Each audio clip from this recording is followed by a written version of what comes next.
Good morning and welcome.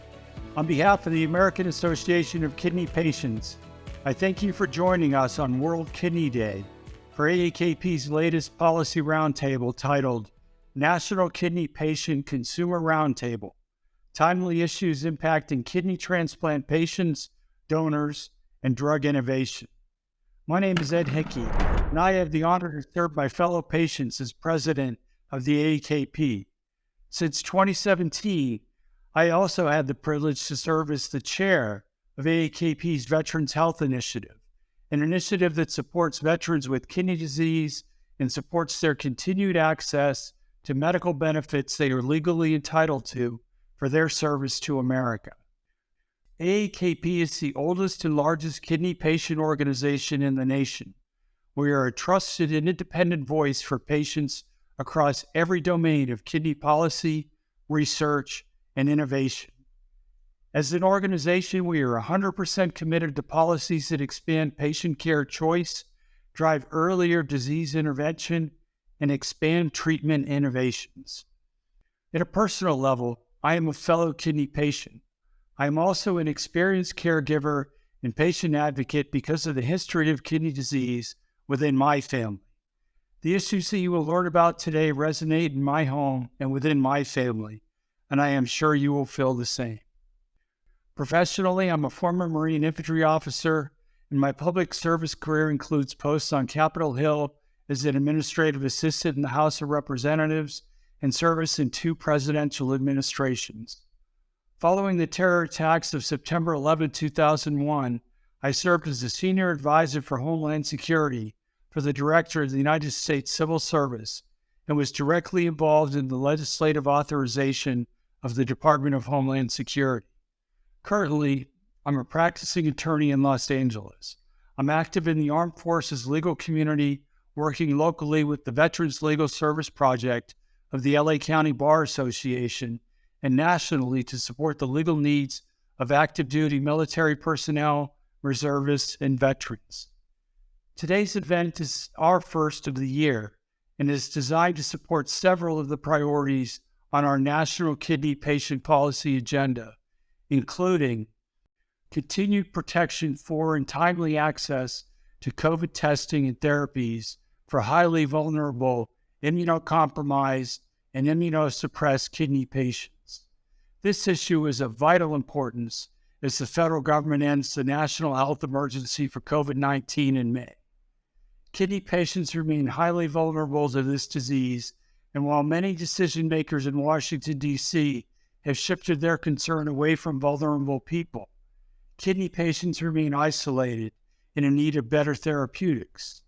Until adequate therapies are developed for kidney patients, AAKP will keep fighting for those who remain at high risk.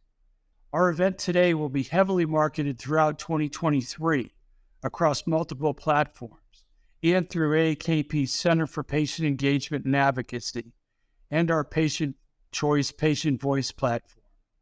Your elected leaders, as well as officials at CMS and the FDA, have invited you to raise your voice and give your opinion and the actions that they take that may impact your life. Now is the time to challenge the status quo, and AAKP has the tools to allow you to do so respectfully and forcefully. I now turn the agenda over to my good friend and longtime colleague and fellow kidney patient, Paul Conway, AAKP's Chair of Policy and Global Affairs. Paul, I turn it over to you. Thank you very much, Ed, and welcome everybody to World Kidney Day and our special broadcast. This is, in fact, a kidney patient consumer roundtable, and we're very proud of the fact that we've assembled here some of the best minds in transplantation across the medical professions and industry. And these issues that we will go through today outline some of the areas that we're going to be weighing in on with our national policy agenda. AAKP has a very proud history of patient advocacy, and long before the term patient engagement ever came about, 6 patients in Kings County Hospital up in New York got together and created an organization to advocate for dialysis coverage and transplantation for kidney patients nationwide. Through their grassroots efforts, you now have the end-stage renal disease program, and dialysis and transplantation coverage in the United States. Had it not been for those patients working with allied doctors and industry, there would not be the distinctive American kidney care system. That came from patients raising their voices and working with their elected leaders. COVID-19 has been a devastating period of time for kidney patients. I know this quite well. I'm a kidney patient for over 40 years. I've lived for 25 years on a kidney transplant, and before that, I did 3 years of home dialysis.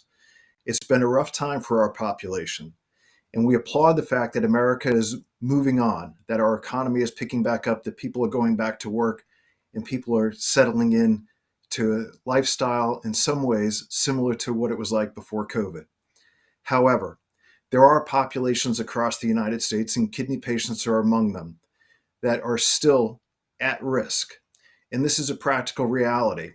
It's not speculation. The fact is that if you take a look at the death and injury statistics for kidney patients are among the highest impacted demographic and group of Americans in the United States from COVID. It's the same around the world. We take this issue very seriously. And while things are moving forward, and we respect that, we need to make certain that kidney patients still have access to the therapies and testing that they need, because American taxpayers pay over $100 billion a year in care for kidney patients. And there is no kidney patient that ever wants to impact the medical system or their families or taxpayers unnecessarily. We work really hard to stay healthy. And so in some of the issues that you'll hear about today, you'll hear about the efforts that are ongoing to protect patients. So without further ado, let me go ahead and introduce our first panel. Our first speaker on that panel will be our very good friend from the Rogosin Institute, Dr. Jeffery Silberzweig. He is the Chief Medical Officer of the Rogosin Institute. He's also a professor of clinical medicine at Weil, Cornell. He is the co-chair of the American Society of Nephrology's COVID-19 response team, and he's a trusted friend to kidney patients. The Rogosin Institute has a very long history of serving historically underserved populations across the New York metropolitan area. They're a great research center and a strong ally of patient care choice. We're also joined by Lisa Glasser, who is the Chief of U.S. Medical Affairs for AstraZeneca. And Dr. Glasser will talk about the efforts that AstraZeneca has undertaken since the beginning of COVID, and especially the efforts that AstraZeneca has underway for those who are most impacted by COVID-19. And lastly, we're joined by our very good friend, an AAKP ambassador and a true champion for everything related to patients and kidney innovation. And that's our good friend, Glenda Roberts. Glenda serves as the Director of Patient Engagement and External Affairs at the University of Washington for the Center for Dialysis Innovation and the Kidney Research Institute. She has a long career in the corporate sector, including stints at Microsoft. She serves on the Transplant Subcommittee of the American Society of Nephrology's COVID-19 Task Force. She's a former dialysis patient. She's a transplant patient.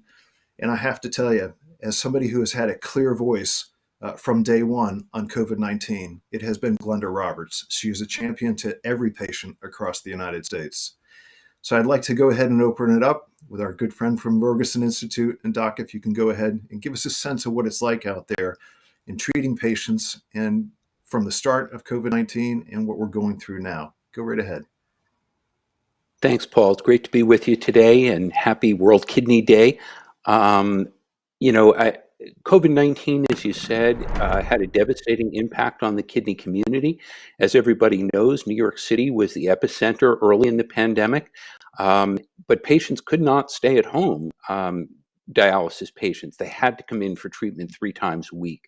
So they were exposed to COVID-19 during transportation to the dialysis centers and potentially during their dialysis treatments. We were very careful and worked closely, as you pointed out, with the American Society of Nephrology to learn everything that we could about how to protect patients. And we were able to minimize the risk and exposure for our patients. But there was, as you touched on, a very high rate of infection, and the outcomes among kidney patients when they got infected were not good. In fact, for the first time in the 50-year history of the end-stage renal disease Medicare program, there were less patients at the start of 2021 than there were at the start of 2020, due mostly to COVID. As you pointed out, where we are now, things are getting a lot better in terms of COVID, but there are still many people, among them kidney patients, and particularly those living in urban areas where the population is more dense, who are exposed to COVID-19 and who are at risk both from infection and of poor outcomes. So it's critically important that we continue to protect this group of patients. And that means getting patients vaccinated. It means protecting yourselves when you're out there. Many of us are still wearing masks whenever we're out in public situations. And the data strongly supports that masks reduce the risk of infection. The other issues that we worry about include access to testing. As we all know, in many areas, testing has been widely available. It's been free. In fact, there are many areas in New York City where you can walk down the street and there's a little pop-up tent where you can go in and get a COVID test performed. When the public health emergency ends and payment for that testing is used up, the allocation from Congress, it may be more difficult for patients to access those tests. And if they have trouble accessing the tests, it may mean that they get diagnosed later. That would increase risk of spread to other people, family, friends, etc. And it might mean delays to getting access to therapeutic agents if patients are infected with COVID-19, since those medications need to be started within 5 to 7 days. We're also concerned, as both you and Ed touched on, about the risks to those patients with Medicare Advantage. Those patients may require prior authorization before they can have testing done or before they can receive therapeutics. Again, that could potentially delay things further and may put patients outside the window in which they can receive treatment. So there are great risks to kidney patients. And as you know, we're working collaboratively to try to bring these issues to the attention both of Congress and to the Biden administration. So we look forward to a great discussion today and happy to be with you. Great. Thank you very much, Jeff. Dr. Glasser, if you could go ahead and elaborate on some of the things that AstraZeneca is taking a look at and maybe some of the lessons learned. I know that you're quite passionate about care for those who are underserved historically, but also those who are particularly at risk. And if you could go right ahead. Thank you. Thank you so much for the opportunity to be here. All of the work that the AAKP is doing is very inspirational to me, and I know to my colleagues, not only at AstraZeneca, but throughout the pharmaceutical industry. I think some numbers here might help. Over 1 million people in the United States have died from COVID. We know that COVID vaccines in the United States prevented more than 18 million additional hospitalizations and more than 3 million additional deaths. That's a substantial public health impact. And we have our pharma companies and our government to thank for the hard work, the financial support that the government gave to develop these amazing vaccines in a very short period of time. The emergency authorization to distribute these vaccines widely and rapid rollout have been instrumental in curbing hospitalization and death while mitigating socioeconomic repercussions of the pandemic, but mitigating, not eliminating. Without vaccination, there would have been nearly 120 million more COVID-19 infections. And the vaccination program also saved the United States upwards of $1.15 trillion in medical costs that would have otherwise been incurred. So there's a plug for vaccination and public health.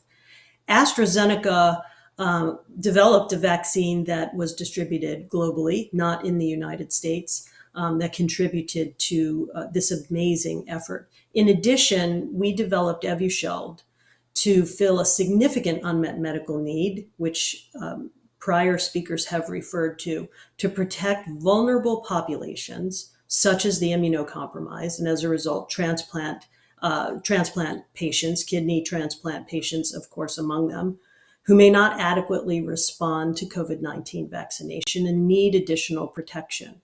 We at AstraZeneca have genuine empathy for those who are at risk for infectious disease, and we want you to know that patient insights from high-risk populations like yourselves help inform and motivate AstraZeneca and our industry colleagues for our new product development.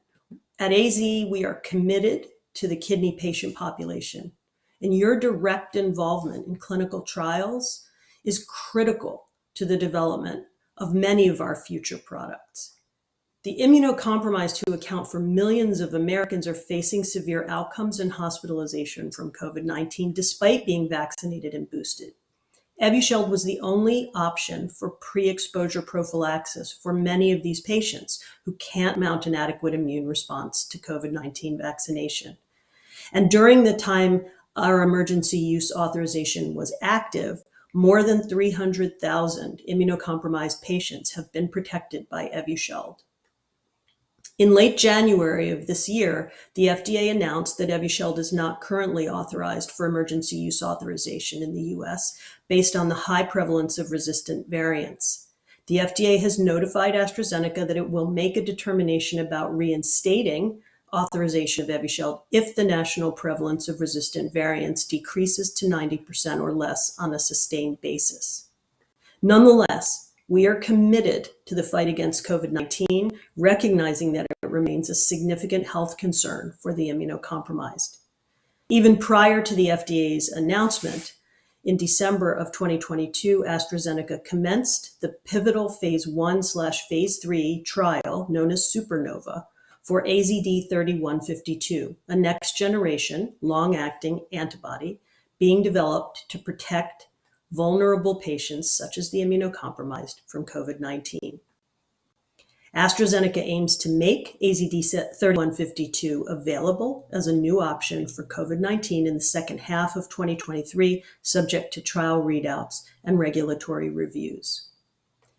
On January 30th, 2023, the Biden administration announced that on May 11th, 2023, the COVID-19 National Emergency and Public Health Emergency declarations, first made in March of 2020, will end.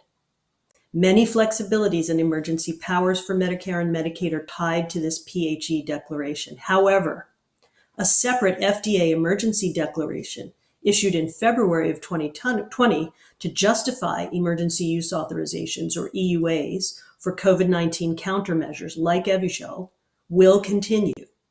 The FDA EUA declaration remains in effect until terminated by the HHH Secretary. The timing to conclude the EUA declaration is to be determined. It will not end on May 11th, 2023. So rest assured that at AZ, we are fighting for you. We are working very hard to bring what we can to address COVID-19 for a vulnerable patient population, and we are here for you. And thank you for this opportunity. Thank you very much, Dr. Glasser, and we'll get to this shortly in terms of other innovations, but we appreciate you being here and the work that you've done, especially on the public education side, to remind everyone that in the debate about COVID that there are certain populations that are definitely at much higher risk. Glenda, I'd like to turn it over to you, and if you can go ahead and give us some insight on some of the practical issues that patients have gone through, what you've been going through in your own life, and then some of your insights on engagement for patients to encourage them that when there is an opportunity to get involved, if they can. And again, thanks for being here. Thank you, Paul. It is really an opportunity to be here, even though it's quite early out here on the West Coast.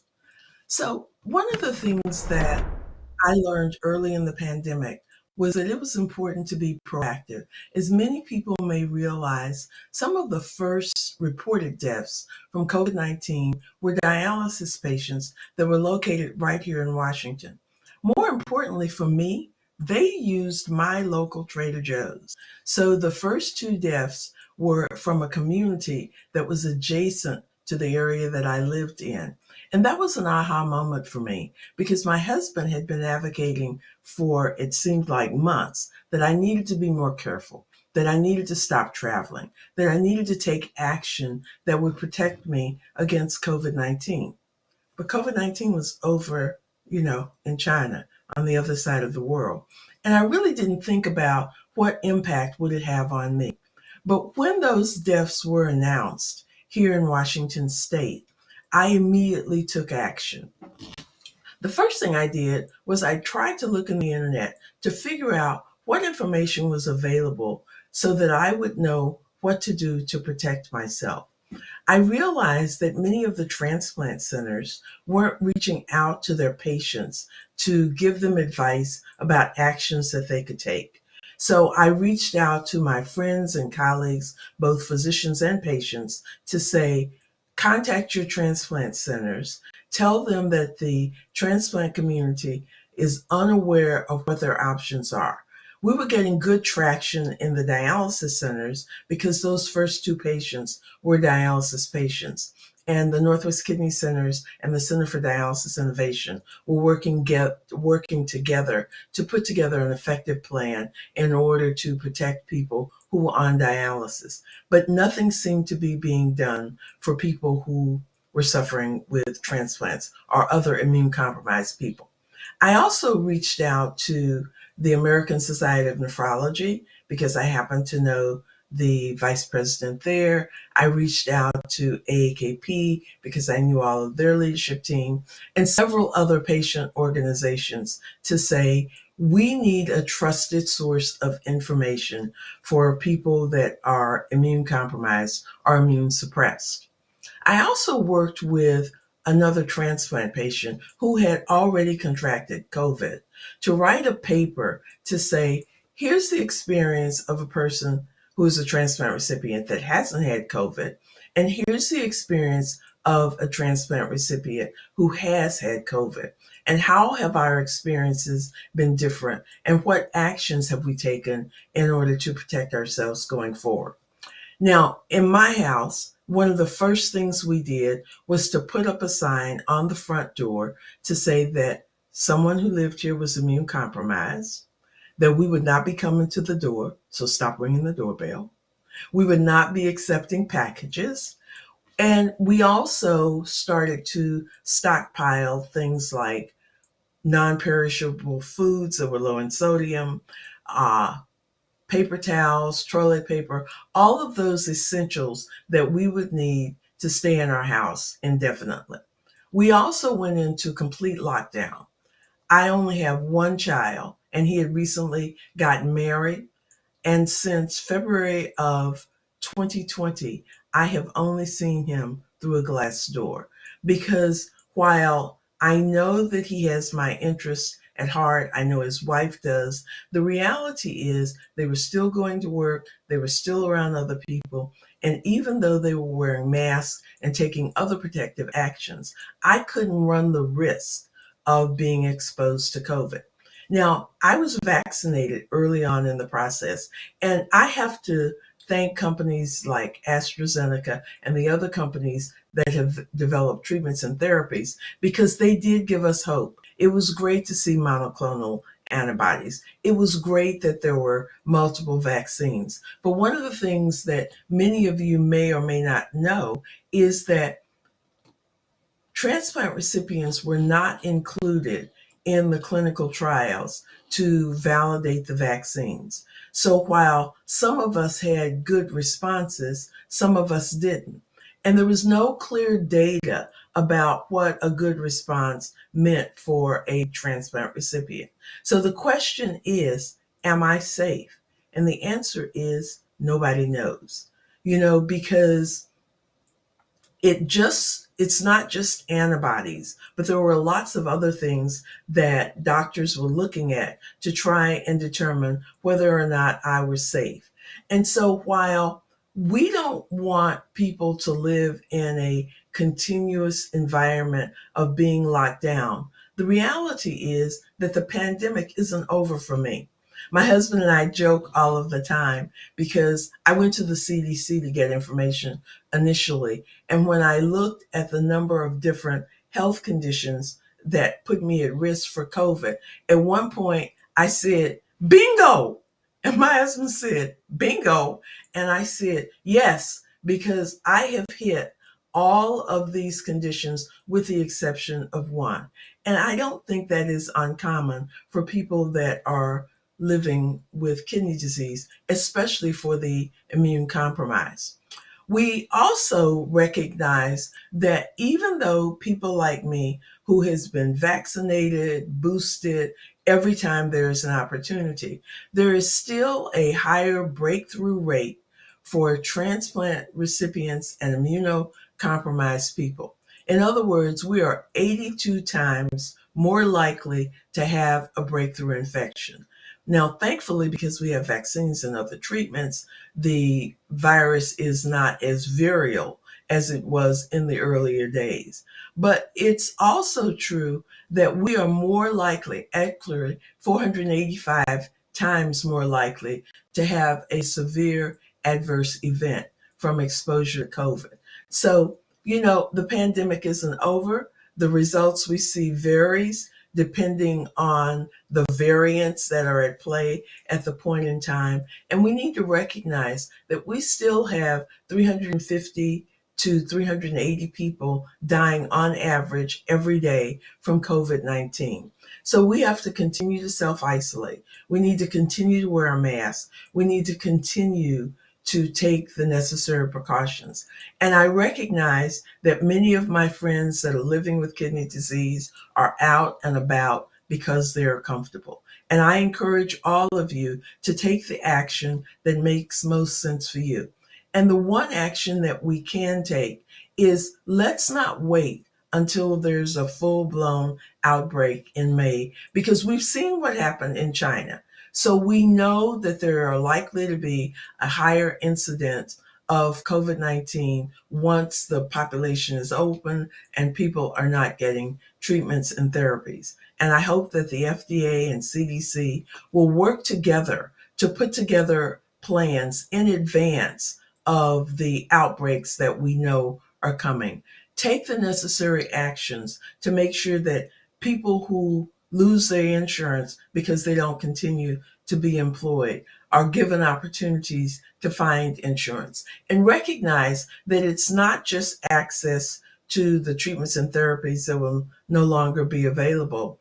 It's also a matter of making sure that people get sick days, because many jobs don't allow people to have sick days. And believe me, if people are sick with COVID, even the people who have a good immune response don't want to be exposed to those people because they're forced to come to work. Let's make sure that people have access to coverage. So if you're in a state where people are going to lose their Medicaid insurance, let's work with those people to help them find appropriate coverage. And for us as patients, let's make sure that we put together a COVID-19 plan for us. If you go to the CDC site, they have a model that you can download. It's a PDF that tells you what you can do to plan for the COVID-19 pandemic. Because after May, I can assure you that as patients, we're going to have greater exposure, and we need to think through in advance what actions we want to take. Thanks, Paul.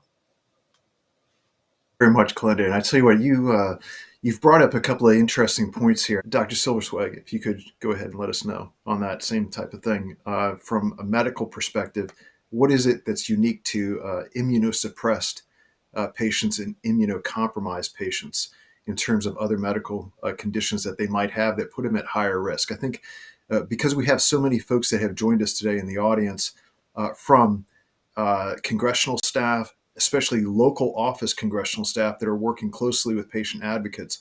What is it about the makeup of this patient population in terms of those who are suppressed through transplant drugs and those who are compromised because they may be on dialysis or have other medical conditions? I think it would be illustrative for folks to understand that.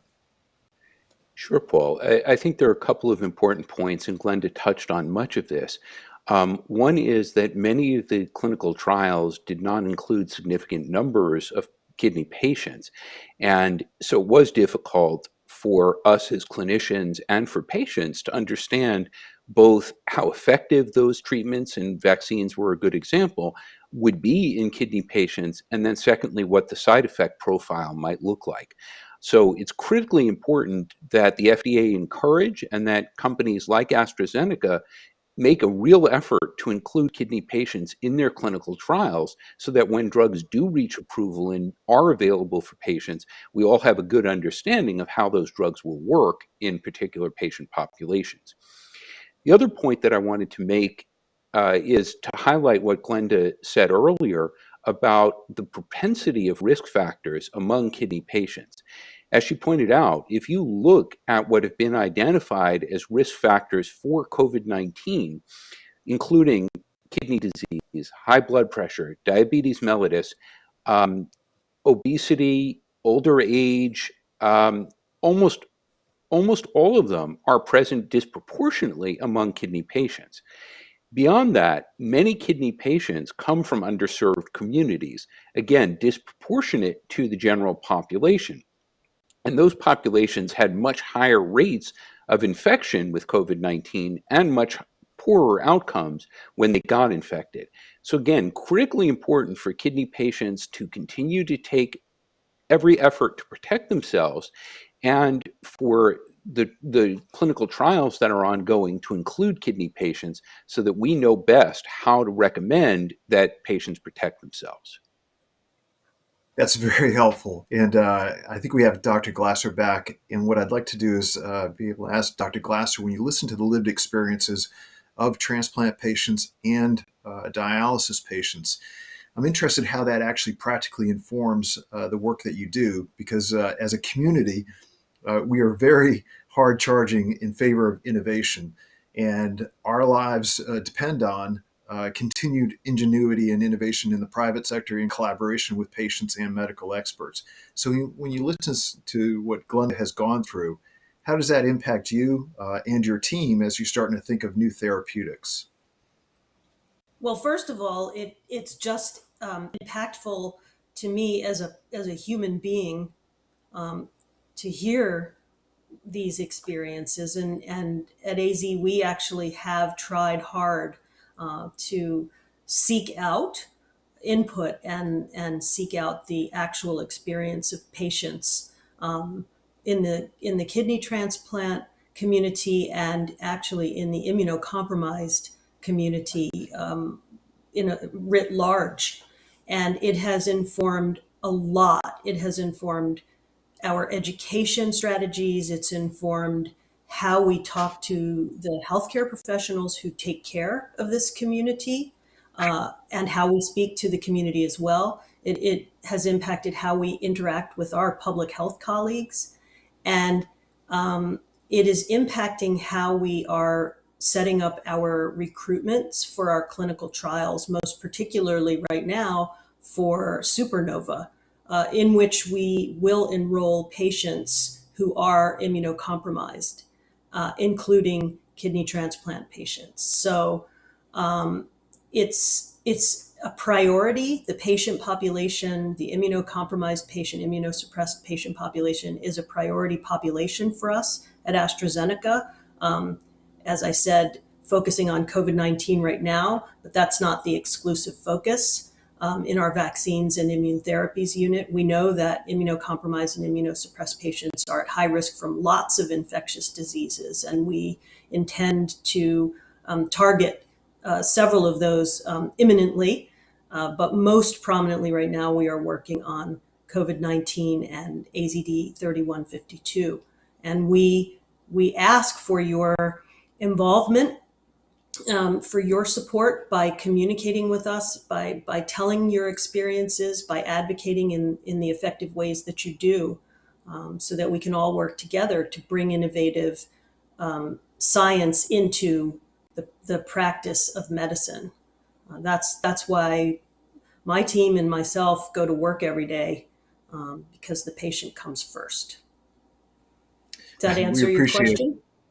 Oh, yeah, very much so, Dr. Glasser. And I tell you what, as the largest kidney patient organization in the United States, we have a long history of working with private industry on recruitment for clinical trials and the design of clinical trials to make certain that patients are well represented and all communities are represented. So we look forward to working closely with you on any of your efforts. And with that, I'd like to roll back over to Glenda, because Glenda serves on the board of the Kidney Health Initiative, which is the largest collaboration in the United States for kidney disease innovation. And that's a partnership between the Department of Health and Human Services and our good friends at the American Society of Nephrology. And when you're listening to this, Glenda, about the issue of clinical trials and recruitment, I know you have extensive experience in this area out of the great work that University of Washington does.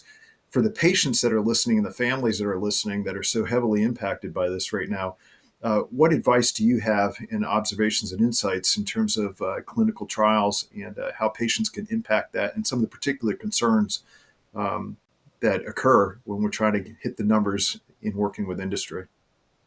Okay, that's a good question, Paul.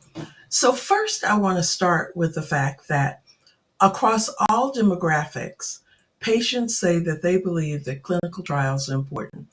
Pew Research has done some study that shows that whether you're young, old, black, white, whatever, 62% believe that it's important to participate in clinical trials. But when I talk to my colleagues who work in industry, they frequently talk about, one, the difficulty of recruiting people that are non-white males, and the difficulty of getting people across the age spectrum.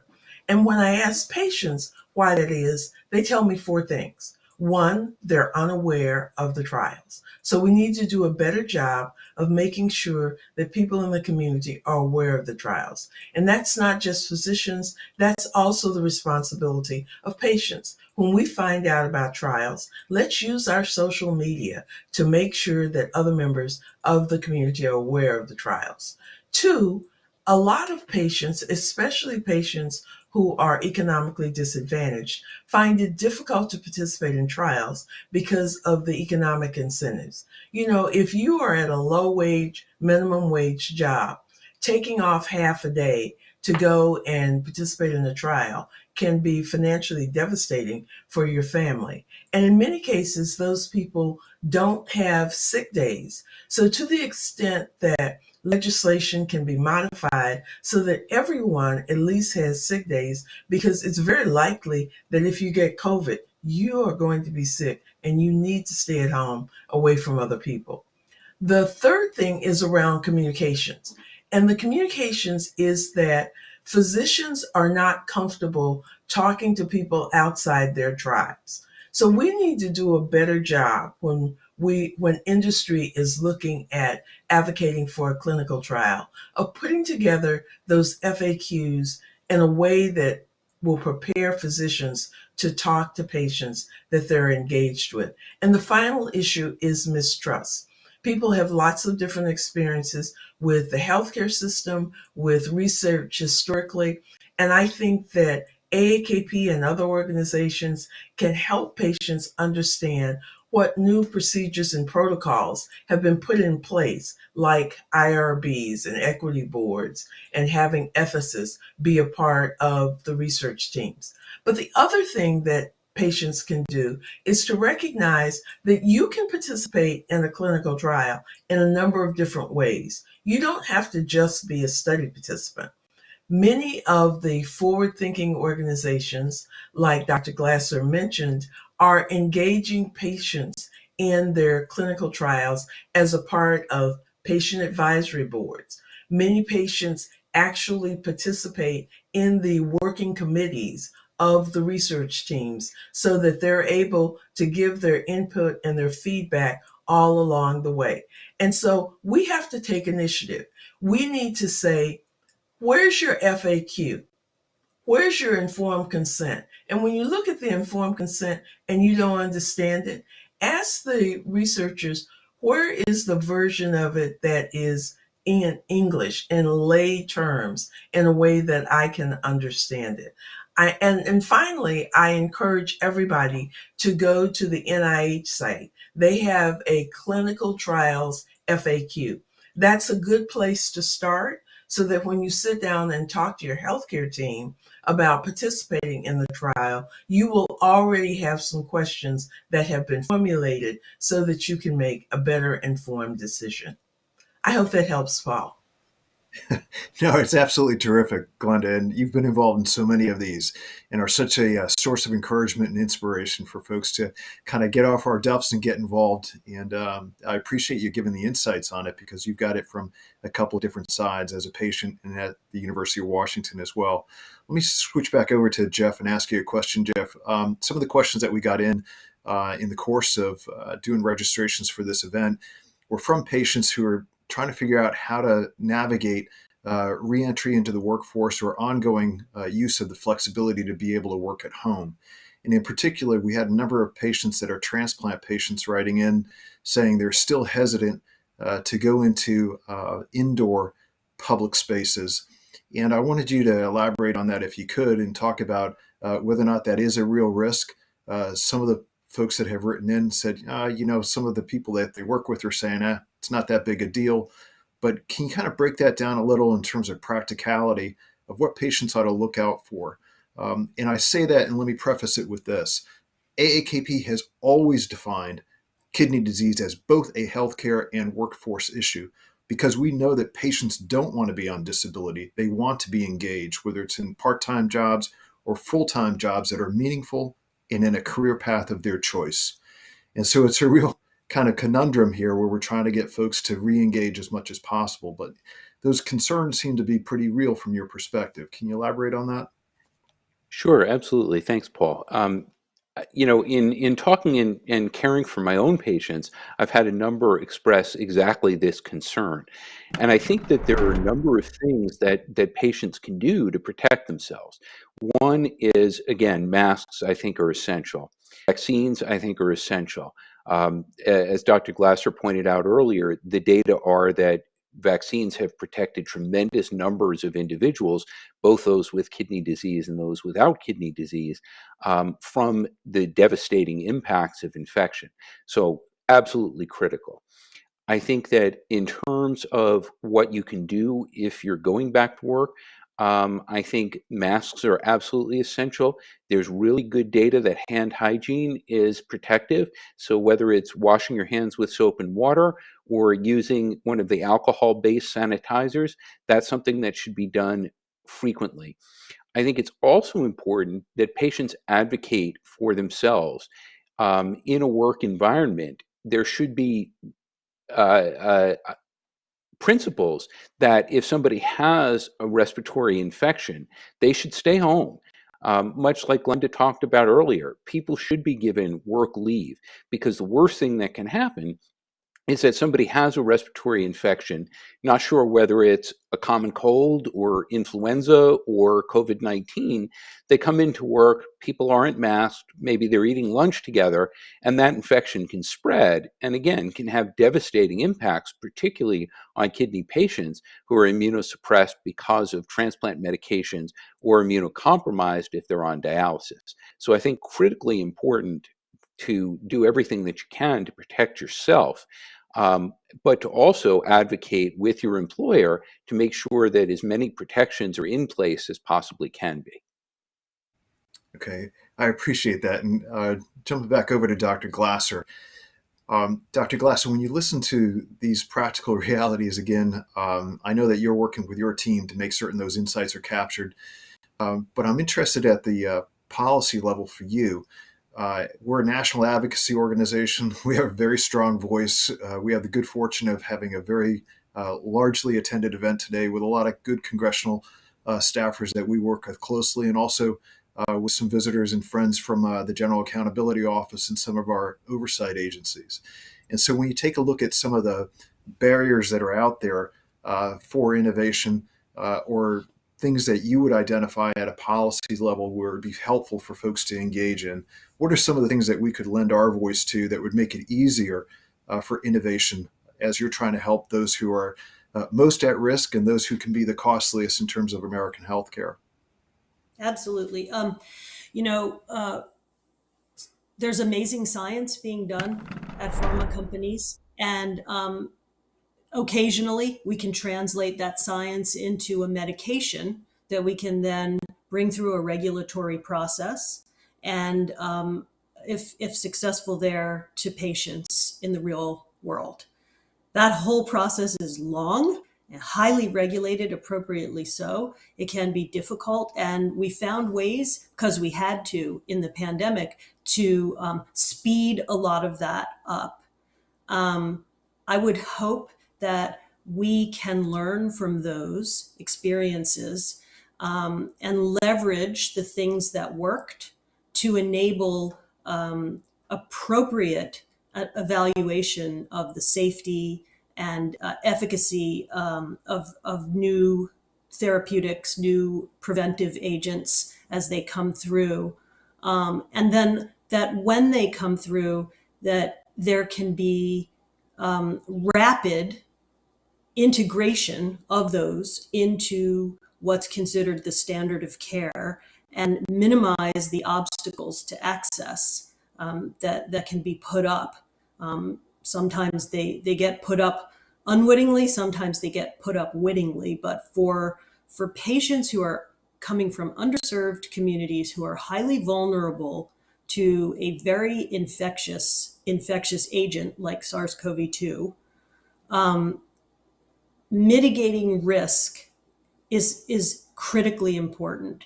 And I really wish that we all, the pharma community, the healthcare community, our legislative community, and our public health community and patient community can work together to support the efforts of public health to send out messages that prevention is really important and give people ways to empower them to understand we have power here.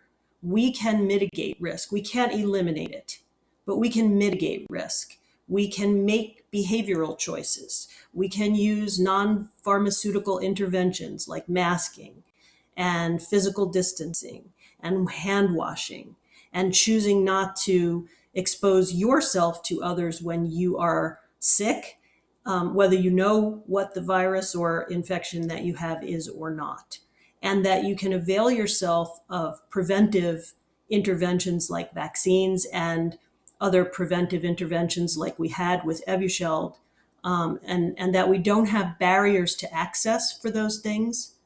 If we can all work together on that, policymakers, guideline writers, insurers, and patient and healthcare communities, that will be excellent because it will enable people to take the best care of themselves that they can.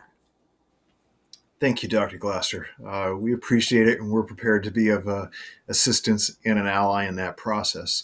And that actually brings me to another question that we got in, and I'd like to go to Glenda for this, and then we'll end with Doc out of Rogosin Institute. But Glenda, we have a question in from actually several patients have been concerned about after May and the public health emergency ends, this issue of if they're in a Medicare Advantage plan, which close to 50% of dialysis patients are presently in Medicare Advantage. When the public health emergency ends, whether or not they're going to have ongoing access to timely testing and therapeutics. As a longtime patient advocate and somebody who knows the system well, what would you recommend that they look out for, and who should they contact if they start to see their access limited? Because as you know quite well, we don't want to cost taxpayers more money if we get sick. And we don't want to tax the efforts of the great healthcare professionals in the health system that takes care of us. What do you think? So, Paul, I would encourage all patients to start advocating now, because we know that vulnerable communities are going to bear more of the risk. And when I say vulnerable, I don't just mean socially and economically disadvantaged communities. I mean all of us that are at higher risk for COVID-19. So reach out to your legislators now to ask them, to ask CMS and the FDA to work together more closely so that when the FDA approves a therapy or a treatment, CMS is prepared to pay for it. And I encourage the FDA and the CMS to actually put together patient organizations and don't just reach out and talk to those of us that are professional patient advocates, but actually put together a group of people that are an integral part of your operations that works with you on an ongoing day-to-day basis and who can give you insight and guidance about what's important in terms of regulation and payment and reimbursement issues that will impact all of us. Because when the government supply of treatments and therapeutics runs out, we don't want patients not to be covered because we didn't take action. So as patients, we need to act now. Don't wait. We saw what happened in China. We know what is likely to happen to us. So get the organizations, both your congressional representatives, the FDA, and CMS working together now so that we are prepared for the changes that will occur in May. Thank you very much, Glenda. And a word to the wise, you're absolutely right. Raise your voice. And Doc, from your observations up at Rogosin Institute, and when you hear these concerns coming in from patients about what's going to happen when the public health emergency ends, what would you tell them from the standpoint of ASN Inform Advocacy? And to be quite direct, knowing you as a doctor who gives a darn about the day-to-day life of a patient and trying to relieve burden, what do you recommend to them? So I think that Glenda made a great point in terms of advocacy. I would say that beyond the federal government, it's also really important to reach out at the state level. Particularly, many of the insurance plans are regulated by the states. And so the state legislators and departments of health and departments of insurance can be great advocates for kidney patients. So I think really important to reach out at all levels of government. Again, I think that kidney patients need to really speak up. If they're finding that access to therapeutics or diagnostics testing is limited, they need to speak up. And whether that's through an organization like AAKP, through ASN, or any of the other various advocacy organizations, we need to know about it so that we can help them approach their governmental representatives and we can help them fight. I appreciate it, Doc. And that's one thing for those who are listening. You're listening to experts here in the fields of innovation in medical care and advocacy. And with the AAKP, we have a long history, and many of those who serve on our board have been in the executive branch and in Congress. We work closely with oversight committees, and we also have worked very closely with inspectors general. And we think there's a fundamental commitment to kidney patients and a willingness by kidney patients to take care of themselves. But when that care is not accessible, it costs the taxpayers more money and it costs patients and families the ultimate price. So we appreciate each of those who have participated in our first panel.